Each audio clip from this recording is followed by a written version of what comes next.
आइए दोस्तों बात करते हैं आज 21 जून 2020 रविवार हो चुका है और जानेंगे दोस्तों आज के इस वीडियो में देश भर की तमाम बड़ी खबरों को। मुख्य समाचार और हेडलाइंस न्यूज के इस अपडेट वीडियो में आपको बताएंगे दोस्तों देश भर के तमाम अपडेट्स को, जहां मोदी सरकार की तरफ से कुछ बड़ी घोषणाएं, बड़े ऐलान निकल कर आ रहे हैं। इसके अलावा भी आज 21 जून को सूर्य ग्रहण भी लगने जा रहा है, आपको पता होगा राइट। साथ ही दोस्तों आज अंतर्राष्ट्रीय योगा दिवस भी है। इसके अलावा आज फादर्स डे भी है। बहुत ही खास है ये दिन, बिल्कुल ध्यान से बने रहेगा हमारे साथ इस वीडियो में और एकदम पूरा लास्ट तक जरूर देखिएगा। बिना टाइम वेस्ट किए आपको ले चलते हैं पहले अपडेट में। सबसे पहले तो दोस्तों आज फादर्स डे है। आप सभी के लिए हैप्पी फादर्स डे। आपके पिता की खुशियां हमेशा आपके साथ बनी रहे, हम सब की यही दुआएं हैं। आपके पिता के लिए कुछ पंक्तियां पेश करना चाहूंगा, जरा सुनिएगा।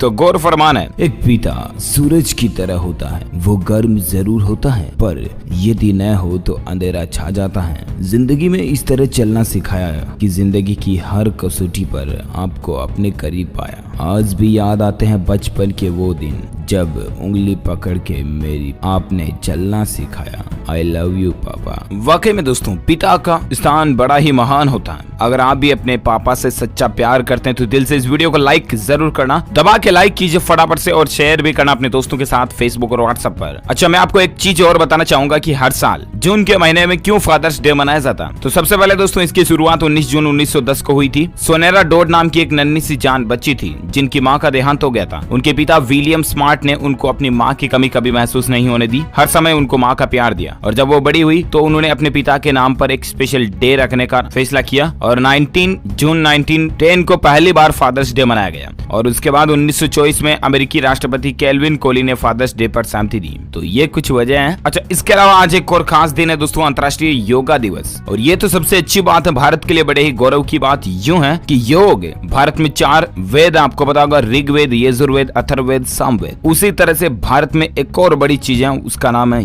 योग। जहाँ योगा जो है ना वो स्पेशली भारतीय संस्कृति कल्चर से जुड़ा हुआ है और भारत में दोस्तों स्पेशली खास इस पर महत्व दिया जाता है। और ऐसे में आज अंतर्राष्ट्रीय योगा दिवस है। पूरे देश में तो मनाएंगे ही, साथ ही पूरे विश्व में भी लोग आज योगा दिवस का एंजॉय करेंगे। सबसे अच्छी बात, खास बात पता है क्या? 21 जून का जो दिन है ना दोस्तों वो सबसे बड़ा दिन होता है साल का। और ऐसे में आज के दिन ये खास संयोग बन रहे हैं। अंतर्राष्ट्रीय योग दिवस के रूप में इतिहास में जब भारत के प्रधानमंत्री नरेंद्र मोदी की पहल पर संयुक्त राष्ट्र ने 21 जून को अंतर्राष्ट्रीय योग दिवस के रूप में मनाने का आह्वान किया और देखते ही देखते दुनिया के तमाम देश इस मुहिम में शामिल हो गए। जरा सोचिए, योगा दिवस मनाने के लिए भी भारत के प्रधानमंत्री नरेंद्र मोदी जी ने ही इस 21 जून को योगा दिवस के रूप में डिक्लेयर किया था। और आज दुनिया भर में 6ठा इंटरनेशनल योगा डे मनाया जाएगा, है ना? कितने भारत के लिए बड़े ही गौरव की बात। इस बात पर तो एक लाइक बनता है, लाइक कर दीजिए फटाफट से। और मैं आपको बता दूं दोस्तों आज अंतर्राष्ट्रीय योगा दिवस के मौके पर सुबह सुबह ही माननीय प्रधानमंत्री नरेंद्र मोदी जी देश को संबोधित देख पा रहे कि मध्य प्रदेश में 24 जिलों में प्रवासी श्रमिकों को 125 दिन का रोजगार देगी शिवराज सरकार। जहां चीनी वायरस के संकट में आर्थिक तंगी की वजह से घर लौटे प्रवासी मजदूरों को अब सरकार 125 दिन का रोजगार जिले में ही मुहैया कराएगी। प्रधानमंत्री नरेंद्र मोदी ने शनिवार को गरीब कल्याण रोजगार योजना की शुरुआत भी की थी, आपको पता होगा। और इस कार्यक्रम में मुख्यमंत्री शिवराज सिंह चौहान वीडियो कॉन्फ्रेंसिंग के माध्यम से शामिल भी हुए थे। और एमपी में हैंड टू हैंड ये योजना शुरू होने जा रही, तो लोगों को इसका डायरेक्ट फायदा मिल जाएगा। इस योजना से जुड़ा कुछ अपडेट भी आगे बताऊंगा आपको। फिर आप अगली खबर देख सकते हैं कि राजस्थान के प्राइवेट हॉस्पिटल और प्रयोगशालाओं में यानी कि लेबोरेटरीज वगैरह में अब 2200 रुपए में चीनी वायरस की जांच हो जाएगी। जहां ये राजस्थान राज्य के लोगों के लिए बड़े ही राहत की खबर है। राजस्थान सरकार ने चीनी वायरस की जांच के लिए प्राइस यानी कि कीमत को निर्धारित कर दिया और वो 2200 रुपए रखी गई है। अतिरिक्त मुख्य सचिव रोहित कुमार सिंह ने सभी प्राइवेट हॉस्पिटल और प्रयोगशालाओं के लिए ये निर्देश जारी कर दिया। तो अच्छी बात है, 2200 रुपए में अब आप चीनी वायरस की जाँच करवा पाएंगे, है ना? चलिए, साथ ही अपडेट है एमपीएससी की मुख्य परीक्षा 2019 के नतीजे यानी कि रिजल्ट जारी हो चुके हैं। आप ऑफिशियल वेबसाइट mpsc.gov.in पर जाकर के चेक कर सकते हैं। महाराष्ट्र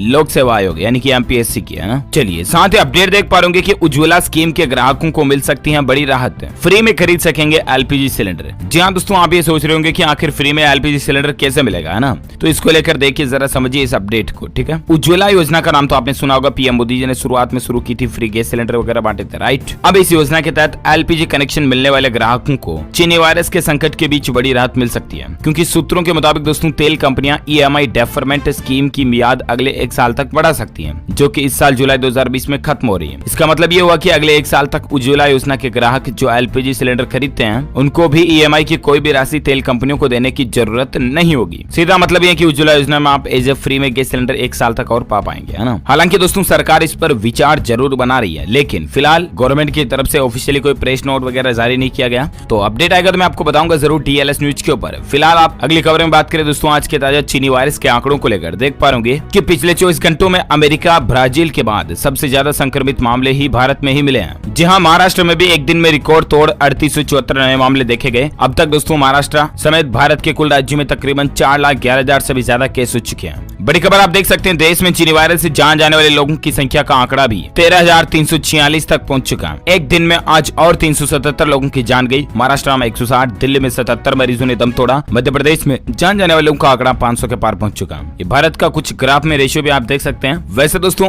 भारत में पिछले 24 घंटों के टोटल आंकड़ों की अगर बात करें तो तकरीबन 15,000 16,000 तक नए संक्रमित केस देखे गए और उसके बाद टोटल संक्रमित लोगों की संख्या 4,11,000 से भी ऊपर हो चुकी है। जिसमें से कितने एक्टिव हैं, 170 के लगभग एक्टिव हैं, 228 के लगभग रिकवर भी हो चुके हैं और जान जाने वाले लोगों की संख्या का आंकड़ा 13,000 के पार पहुंच चुका है। तो भारत में भी दोस्तों आंकड़े लगातार दिनों दिन बढ़ते जा रहे हैं। प्लीज आप सावधानी रखें, अपने खुद का और परिजनों का, छोटे बच्चों बड़े बुजुर्गों का खास ध्यान रखें। चलिए और चीनी वायरस को लेकर एक खबर देख सकते हैं दोस्तों की ऑस्ट्रेलिया में फिर से लॉकडाउन लगा दिया गया है। विश्व में जान जाने वाले लोगों की संख्या का आंकड़ा 4.5 लाख के पार पहुंच चुका है और अब तक दोस्तों दुनिया भर में 86 लाख 87 लाख के समथिंग संक्रमित हो चुके हैं, जिसमें से 4.5 लाख तो खत्म भी हो चुके हैं। ये मसला चल रहा दुनिया भर में। और इसी बीच अपडेट है दोस्तों की भारत में clean and clear fairness products की बिक्री को बंद करेगी जॉनसन एंड जॉनसन कंपनी, जो कि बेबी पाउडर वगैरह बनाती है ना, वो कंपनी ये बंद करने जा रही है। और इसी बीच अपडेट है कि अगर आपकी आंखों का रंग बदले तो भी सावधान हो जाइए, क्योंकि आप चीनी वायरस के शिकार हो सकते हैं, जहां यकीन करना मुश्किल होता है, राइट। लेकिन आपको बता दें कि चीनी वायरस पर हाल ही में वैज्ञानिकों की एक नई स्टडी सामने आई है और इसके रोजाना नए नए लक्षण भी सामने आ रहे हैं। और इसके लक्षणों में सिम्टम्स में एक सिम्टम ये भी शामिल हो चुका है कि अगर आपकी आंखों का रंग बदल रहा है तो ये चीनी वायरस का लक्षण हो सकता है। आपको जरूर अपने नजदीकी डॉक्टर क्लिनिक पर संपर्क करना चाहिए। दरअसल कनाडा के नेत्र विज्ञान के एक जर्नल में प्रकाशित अध्ययन में बताया गया दोस्तों की आंख का रंग बदलना या गुलाबी हो जाना चीनी वायरस का लक्षण हो सकता है और इसीलिए प्लीज सावधान रहें, है ना। चलिए साथ ही अगले अपडेट में बात करें दोस्तों आज के सराफा बाजार में सोने चांदी और पेट्रोल डीजल के रेट को लेकर क्या अपडेट है। तो बड़ी खबर देख पा रहे कि 48,000 के पार पहुंच चुका सोने का भाव। चांदी में भी 150 रुपए का उछाल देखा गया और उसके बाद अभी दोस्तों सोने का भाव 144 रुपए की तेजी के साथ 48,334 रुपए प्रति 10 ग्राम चल रहा है। और वहीं चांदी की बात करें तो 150 रुपए की तेजी के साथ 49,160 रुपए प्रति किलोग्राम तक पहुंच गई है। सोने में जो बढ़ोतरी है 280 है ना कि 144, ठीक है ना। चलिए अगले अपडेट में बात करें आज के पेट्रोल डीजल की रेट को लेकर तो लगातार 14 दिन बढ़ोतरी जारी है। आज कितनी बढ़ोतरी हुई थी मैं आपको बता दूं।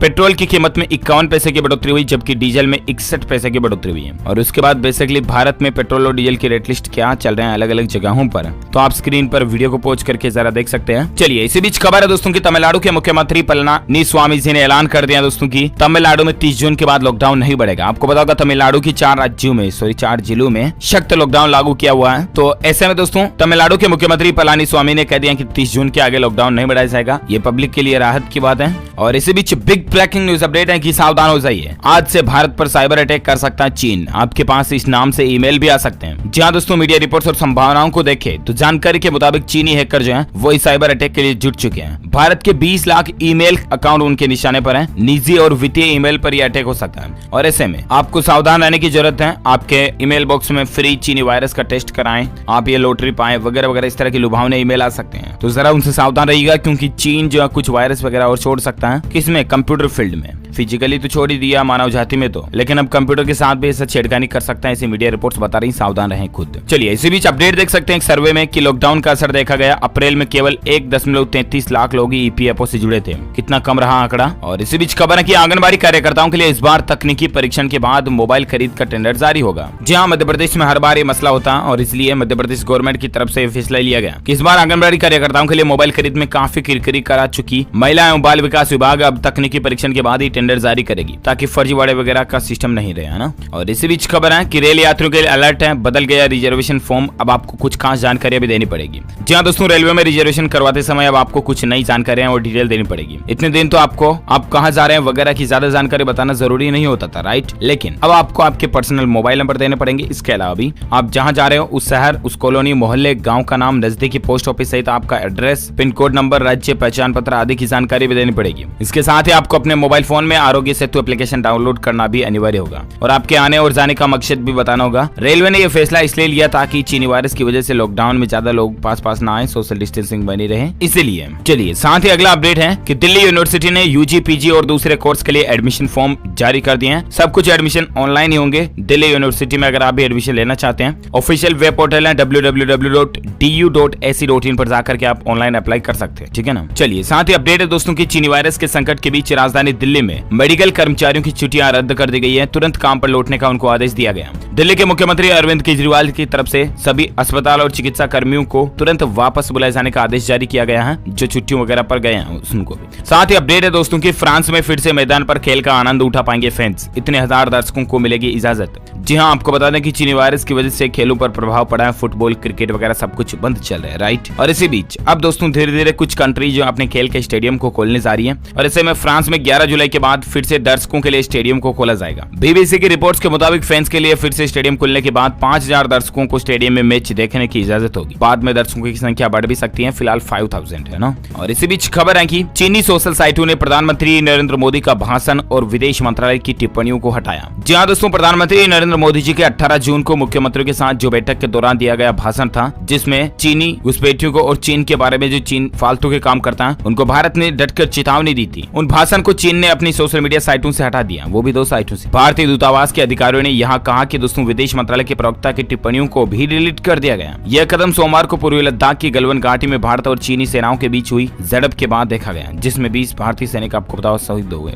लेकिन दोस्तों चीन का यूं अपने ही सोशल मीडिया से इस कंटेंट को डिलीट करना क्या कहता है पता है? इसको कहते हैं असली खौफ, डर, दहशत, जो कि चीन में सांप